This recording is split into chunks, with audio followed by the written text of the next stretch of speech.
नाही, जोरकस आवाजात बोलतो, हो की नाही? अतिशय सुंदर कार्यक्रम सुरू झाला.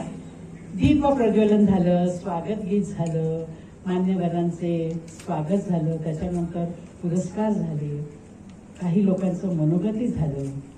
शिक्षक संघानं हा वर्षातून एकदा ही कार्यशाळा नेहमी आयोजित होत असते असं मला कळलं. शिक्षक कमी आहेत, बाकीचे शिक्षक कुठे गेले? मला असं वाटतं गर्दी आली आहेत. गर्दी कुठे आहे? म्हणजे त्यांची परीक्षा आहे. मला वाटतं मुलांची आहे, त्यांची आहे वाटतं. बरोबर आहे, ठीक आहे, हरकत नाही. पण जेवढे आले ते सगळे आपलेच आहेत. अतिशय मला आनंद वाटतोय. मला संस्थेनं इथं बोलवलं. मला याच्यामध्ये सहभाग घेताना मला मनस्वी आनंद होतो. कोणत्याही संस्थेचा सहभाग, विशेषतः शैक्षणिक सहभाग असेल तर मला अधिक तिकडे जावंसं वाटतं. मी सकाळी 6 वाजता मुंबईवरनं निघाले, कारण मी राहते माईमला. 6 वाजता मुंबईला निघाले आणि शेलार साहेबांना इथे आल्यावर मी फोन केला की मी आले, मी ऑफिसमध्ये बसलेली आहे. कारण असं की शिक्षक हा तुम्हाला दिशा दाखवणारा असतो आणि म्हणूनच कोणतीही गोष्ट, कोणती कलाकृती म्हणा, कोणतंही शिक्षण म्हणा, कोणतंही अक्षर म्हणा, शिकण्याच्या अगोदर आम्हाला आमच्या लहानपणी असं शिकवलं गेलंय, गुरुर ब्रह्मा गुरुर विष्णू गुरुर देव महेश्वरा, गुरुर साक्षात परब्रह्म तस्मै श्री गुरुवे नमः.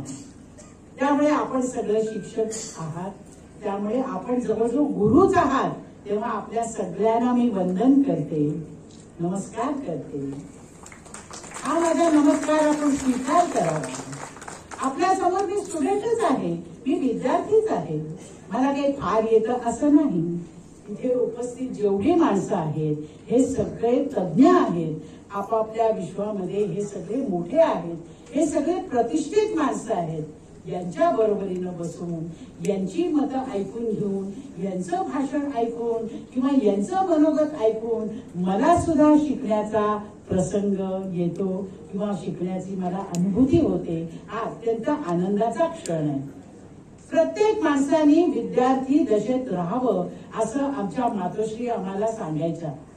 माझ्या मातोश्री या माझ्या वयाच्या 14व्या वर्षी गेल्या, पण वयाच्या 14व्या वर्षापर्यंत त्यांनी मला हे शिक्षण दिलं की आपण नेहमी शिकत राहिलं पाहिजे.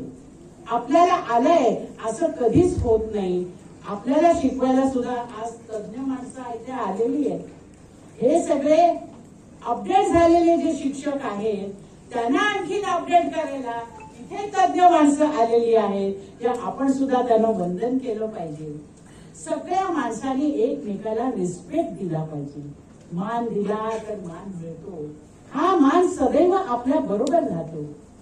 आमच्या कलेच्या क्षेत्रामध्ये खूप अडचणी असतात. कार्यशाळा ही आपली एकदाच असते वर्षातनं. कारण शिक्षकांच्या अडचणी, त्यांच्या मागण्या, त्यांचं म्हणणं हे ऐकून घ्यायला आणि ऐकून मांडण्याकरता कोणीतरी एक माणूस लागतो, होय ना? आणि अशी माणसं समाजात निर्माण होणं फार गरजेचं आहे. एक माणूस दुसऱ्या माणसाचं म्हणणं ऐकूनच घेत नाही, अशी आत्ताची परिस्थिती आहे. तेव्हा समूहाचं म्हणणं, समूहाची मागणी, समूहाच्या व्यथा या ऐकून घेणारी माणसं समाजात आहेत. म्हणून अशा पद्धतीच्या कार्यशाळा निर्माण होतात आणि त्या कार्यशाळेद्वारे आपण आपलं म्हणणं मांडू शकतो. आमच्या व्यवसायामध्ये सुद्धा कार्यशाळा असते, पण त्या कार्यशाळेमध्ये काय शिकवतात? Movement, action, reaction, interaction, counter action, dialogue, delivery, त्याचा परिणाम, त्याचा अर्थ, त्याचा गर्भित अर्थ, त्याच्या आत लपलेला अर्थ, एवढं सगळं आम्हाला कार्यशाळेमध्ये शिकवतात. आमच्या लहानपणी कार्यशाळा नव्हती. आम्हाला शिबिरात अभिनय शिकवला नाही, कारण कार्यशाळा हा प्रकारच नव्हता. शिबिर, कार्यशाळा हे सगळं नंतर सुरू झालं. जशा समस्या वाढल्या तशा कार्यशाळा सुरू झाल्या. समस्या जोपर्यंत नव्हत्या तोपर्यंत नुसतंच एक माणूस दुसऱ्या माणसाला शिकवायचा. मला आठवतो, माझ्या वयाच्या 4थ्या वर्षी मी रंगमंचावर पाऊल टाकलं. तेव्हा काही शिबिर नव्हतं आणि माझ्या वयाच्या 4थ्या वर्षी मी जेव्हा रंगमंचावर पाऊल टाकलं तेव्हा ते संगीत नाटक होतं. त्या संगीत नाटकाचं नाव होतं संगीत पुण्य प्रभाव, जे राम गणेश गडकऱ्यांनी लिहिलं होतं. समृद्ध मराठी भाषा, श्रीमंत मराठी भाषा ऐकण्याचं, बोलण्याचं, काम करण्याचं मला नशिबात मिळालं. तो अनुभव मला मिळाला म्हणून मराठी भाषा समृद्ध झाली. मराठी वाचन जोपासलं गेलं, मराठी व्याख्यानं ऐकली गेली, आत्र्यांचं भाषण ऐकलं गेलं, पु ल देशपांडेंची भाषणं ऐकली, मोठमोठ्या लोकांचं म्हणणं ऐकलं, मोठमोठ्या लोकांचं म्हणणं जोपासलं. एखादी गोष्ट ऐकल्यानंतर तुम्ही त्यातनं काय घेऊन जाता हेही खूप महत्वाचं आहे. प्रत्येक माणसाचा अनुभव दुसऱ्या माणसाला उपयोगी येईलच असं नाही, पण एखाद्याचा अनुभव एखाद्याच्या अनुभवाशी कनेक्टेड असतो. कदाचित त्या अनुभवाचा उपयोग समोरच्या माणसाला होण्यासारखा असतो आणि म्हणून मनोगत सादर करायचं असतं. मनोगत सादर करताना एक गोष्ट प्रामुख्यानं हे नेहमी डोक्यात ठेवायचं असतं की मला काय वाटलं हे मी सांगण्यापेक्षा मला इतरांसाठी काय वाटलं हे सांगणं फार महत्वाचं आहे. मला आपल्या सगळ्या शिक्षकांसाठी अतिशय आदर आहे. मी लहानपणी आमच्या मातोश्रीने आम्हाला कॉन्व्हेंट स्कूलमध्ये दाखल केलं. ज्या कॉन्व्हेंट स्कूलचं नाव होतं कनुसा कॉन्व्हेंट.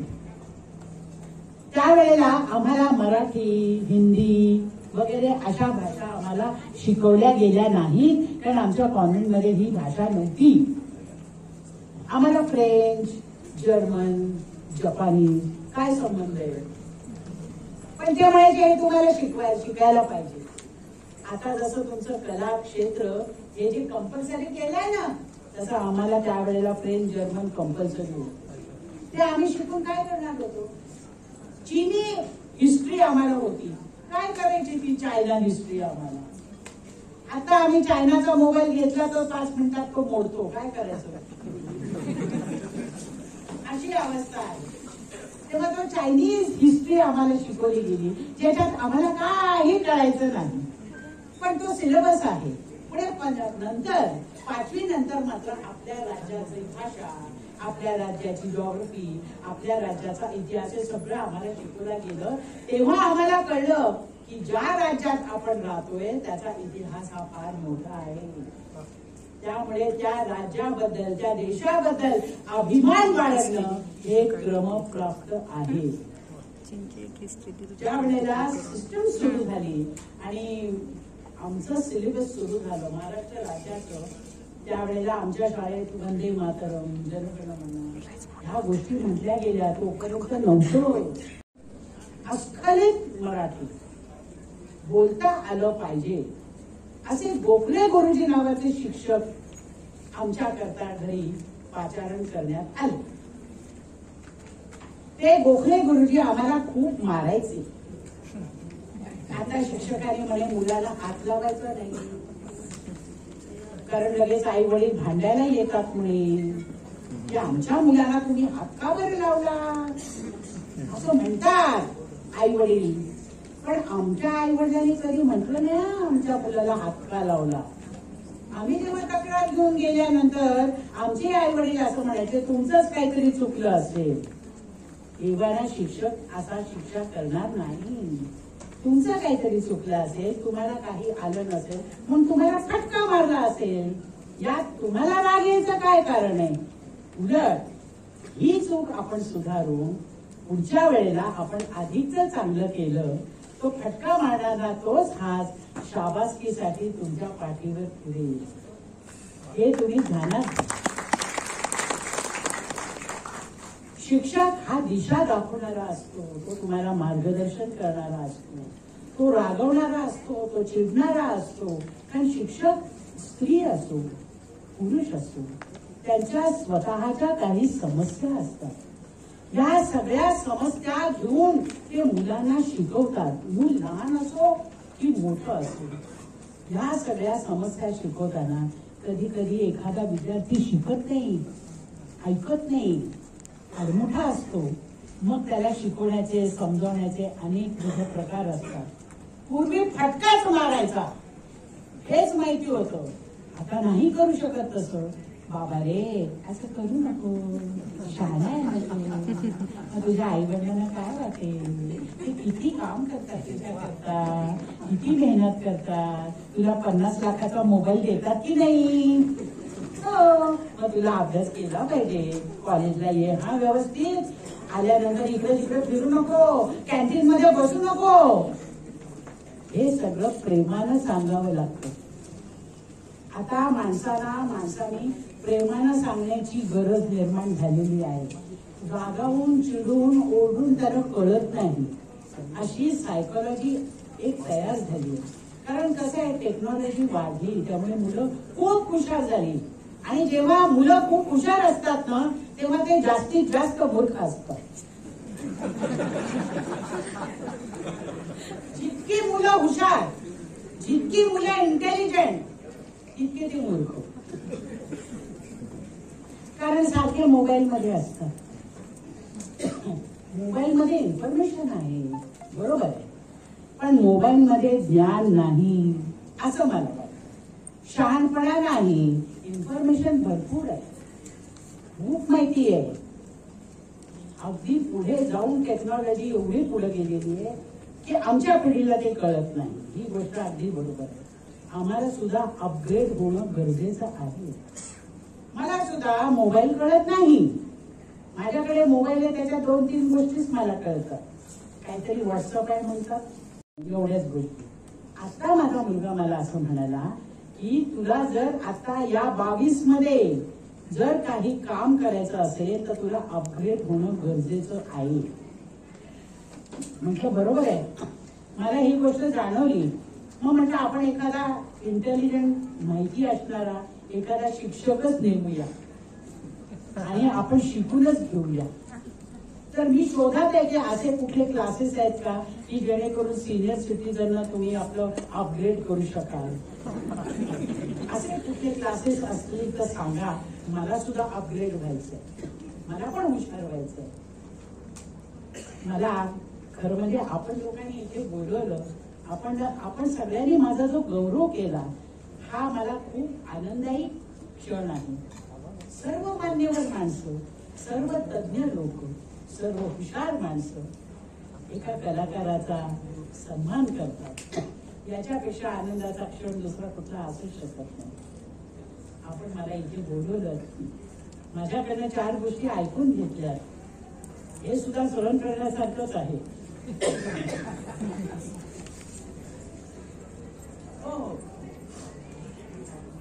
त्यामुळे मला खूप आनंद झाला. कोणताही कला क्षेत्रातला कार्यक्रम असेल तिथून पुढे आपण मला आमंत्रण द्यावं, मी नक्की येईल असं माझ्याकडे. ड्रॉइंगची कला नुसते कला शिक्षक म्हणजे रेघोट्या ओढणं नव्हे, लाईनी मारणं नव्हे. लाईन मारणं म्हणजे पेन्सिल. ती एक रेघोटी ओढताना किंवा ते एक चित्र काढताना त्याचं असणारं हाताचं वळण, त्या वळणावर येणारा तुमचा विचार आणि त्या विचाराच्या अनुषंगाने येणारी ती आकृती, त्यामध्ये तुमच्या हाताची असणारी कला ही कागदावर उमटते. आणि जेव्हा ती कागदावर उमटते तेव्हा त्याची एक थीम असते. ती थीम समजून घेणं फार गरजेचं असतं आणि म्हणून तो ड्रॉइंगचा शिक्षक असतो. मी सांगितलेलं तुम्हाला पटलं का हो? आवडलं का? थँक्यू. तर आता कोणी काय पाहिजे हा, मी शास्त्रीय संगीत शिकले आहे. अजूनही काही वेळेला म्हणजे माझा रियाज चालू असतो गाण्याचा. तर कम्प्लीट शास्त्रीय संगीत कदाचित हे माणसाला कळत नाही किंवा, पण मी शास्त्रीय संगीतावर आधारित असलेलं नाट्यसंगीत हे मी तुम्हाला ऐकून दाखवू शकते. चालेल का? हे नाटक जुनं आहे. त्या नाटकाचं नाव आहे संगीत मानापमान. हे फक्त ऐकलं असेल कुणीतरी, कदाचित पाहिलंय. शबास. हे मात्र चांगलं आहे. म्हणजे संगीत नाटक अजून रुजलं गेलेलं आहे, ते अगदी हद्दपार झालं नाही हे ऐकून समाधान वाटलं. मी त्यात काम केलेलं आहे. लहानपणापासून अनेक प्रयोग मी केलेले आहेत मानपमानचे. त्यामध्ये एक नायिका आहे, तिचं नाव आहे भामिनी. तिला दरिद्री धैर्यधर नको असतो, म्हणजे दरिद्री मुलगा नको असतो. आता जसं आहे तसंच त्यावेळेला होतं. तुझं घर आहे का, गाडी आहे का, किती रूमचा फ्लॅट आहे, इन्व्हेस्टमेंट काय आहे का, वर्षाला महिन्याला काही येत आहे का, घरात आई वडील नाहीत ना, म्हातारी नाही ना, असा हल्लीच्या मुली विचारतात प्रश्न. तसंच त्यावेळेला सुद्धा नाटकामध्ये ती समस्या मांडलेली आहे की मला बाई दरिद्री धैर्यधर नको, म्हणजे दरिद्री नवरा नको. तिकडे जाऊन कोण तो स्वयंपाक पाणी करणार, कोण ते करणार, अशी ती नायिका म्हणते. हे नाटक 1911ला लिहिलं गेलंय. 11 पासून ही समस्या चालू आहे, लक्षात ठेवा. म्हणजे मुली किती हुशार आहेत बघा. तेव्हापासून त्यांच्या डिमांड आहे की आम्हाला बाबा नवरा पाहिजे, पण श्रीमंतच पाहिजे, IT वालाच पाहिजे, कारकुनी पेशातला नको. ही समस्या तेव्हापासून आहे आणि त्याचं चित्रण त्याच्यामध्ये आहे. तेव्हा ती भामिनी असं म्हणते, पुढे ती प्रेमात पडते आणि ती सांगते की मला धैर्यधर आवडलाय, पण ते माझ्या स्वप्नात आले. मग स्वप्नात आल्यानंतर मी शालू नेसले. आता शालू कोणी नेसत नाही, फार कमी बघायला मिळतं शालू नेसलेला. मी शालू नेसले तेव्हा तिची मैत्रीण तिला विचारते की मी, मग ते काय म्हणाले माहितीये का? मग ती सखी विचारते काय म्हणाले ग भामिनी? तेव्हा ती छे बाई मला सांगायला लाज वाटते. आता सटल जोक कसा असतो बघा, सटल विनोद. आताचे जे विनोद तुम्ही ऐकता ना ते इंटेलेक्च्युअल नाही, हे वाचन संस्कृतीतनं निघालेले विनोद आहेत. त्यांनी मला असं सांगितलं की शालू नेसल्यापेक्षा नेसत असतानाच तो अधिक छान दिसत होता. कशी शब्द रचना आहे. शालू नेसल्यापेक्षा नेसत असतानाच तो अधिक छान दिसत होता. यामध्ये ती जी दृष्टी आहे, साहित्याची जी दृष्टी आहे, ती किती वरच्या स्तरावरची. हा विनोद आहे पण हा किती वरच्या स्तरावरचा आहे. त्यात कुठेही खालची पातळी नाहीये. त्याच्याकरता वाचन असणं फार आवश्यक असतं. तेव्हा मी त्यांना असं म्हटलं की नाही मी बोलतो, म्हणजे मी नाही बोलत ना. तर ते गाणं मी तुम्हाला ऐकू केलं का? हे गाणं हैदराबादला जज्जनबाई नावाच्या गायिका होत्या. 1911 ते 13च्या दरम्यान तिथं हे गाणं गायलं जायचं. त्यांच्याकडे ही ठुमरी आहे, ओरिजिनल काय आहे, ही ठुमरी आहे. त्याच्यावरून नाट्यसंगीताची चाल घेतली. मैं तुझे ना बोलूं सैयारे मैं. आता याचं नाट्यसंगीत. नाही मी बोलत नाथा, नाही मी बोलत नाथा, नाही मी बोलत विनयहीन वदता नाथा, नाही मी बोलत विनयहीन वदता नाथा,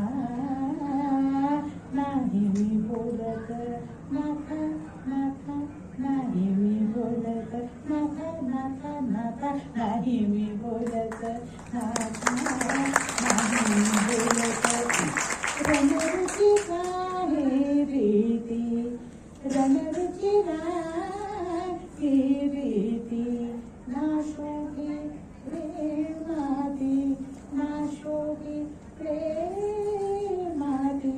विनयवती मी कांता विनयवती मी कांता विनयवती मी कांता नाही मी बोलत नाथा नाही मी बोलत नाही मी बोलत नाही मी बोलत नाथा नाथा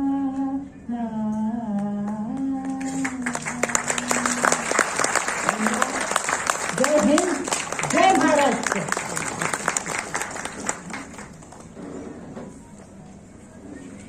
खूप खूप आभार मॅडम.